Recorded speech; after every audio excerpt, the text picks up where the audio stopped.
namicha tokko muka akka muruuf qacaranii akkuma qacarameen hojii eegale. Hojii muka muruu kanaanis guyyaa guutuu hojjeta. Baay'inaa hanga inni muka muruun kafaltiin isaa akka isaaf kafalamu hojjechiisaa isaa waliin walii gale.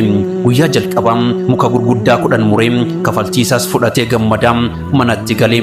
Guyyaa lammeessoo muka 8 muruun hamma tokko kan duraa irraa gammachuun isaa hidhatee manatti gale. Namichi kun guyyuma guyyaan mukni inni muruu irraa hidhata. Ani maal ta'e jecha namas rabbis komata manatti gala. Guyyaa xumuraa muka 2 qofa muruun hedduu ofitti aaree abdii isaa kutatee hojii isaa dhiisuuf murteesse. Sana booda nama isa qacaree bira deemee hojii kana boru irraa kaasee dhaabeera jechuun itti hime. Hojjechiisaan isaas maaliif dhaabdaa maal taate kafaltii kee taanaan akkuma walii galleetti siif kafalaa jira maaltu bade jedhee isa gaafate.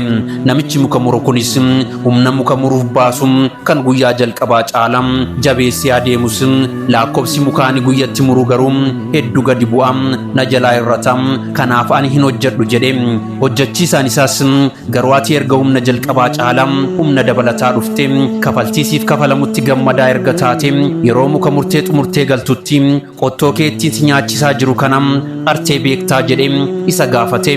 Namichi muka muru kunis mataa gadi qabee lakki jedhee. Hojjechiisaan kunis argite qottoo doomaan muruuf yaala guyyaa guutuu ittiin tumaa oolta bu'aa inni siif argamsiisetti jireenya kee jiraatta garuu ati guyyaa tokko meeshaatti hojjettu kana qaruu diddee balleessaa keetiin namaa fi rabbis komataa jiraatta.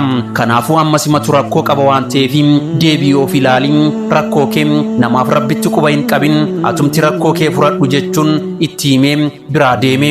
Sana booda namichi muka muru kunis tole jedhee gaafa qottoo isaa seeraan qaratee muka muruu jalqabu yeroo tokkoon dachaa muka jalqaba mure sana caalaa muruu danda'e gammachuun guutame manatti galee. Seenaa kana irraa waan hedduu baranna. Fakkeenyaaf rakkoo fi wallaalanii namatti quba qabu waan irraa nyaatanii dhuganii akkasumas jireenya ofii ittiin jiraatan bakka kennuu fi dhabu waan murteessuuf jarjaruu dura rakkoo jiru ilaaluun gaariidha.